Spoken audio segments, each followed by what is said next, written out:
أولا عندنا العلاقة مع الله عز وجل تؤثر في علاقتي مع بضي، تؤثر سلبا وإيجابا. العلاقة مع الله سبحانه وتعالى قائمة على التوحيد.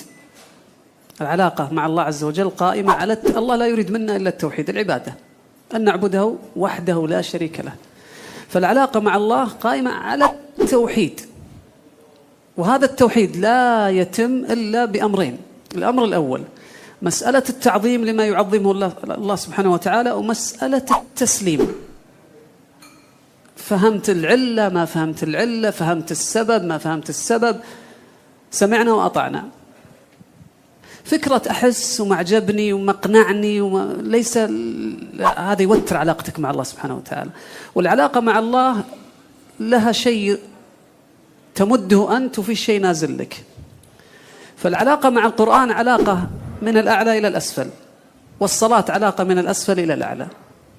فإذا عندك هالشغلتين تحافظ على وردك من القرآن، فهذه علاقة السماء معك، وتحافظ على الصلاة وهي صلة بين العبد وربه، فهذه علاقة صاعدة إلى الأعلى.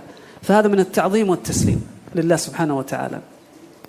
العلاقة مع الله سبحانه وتعالى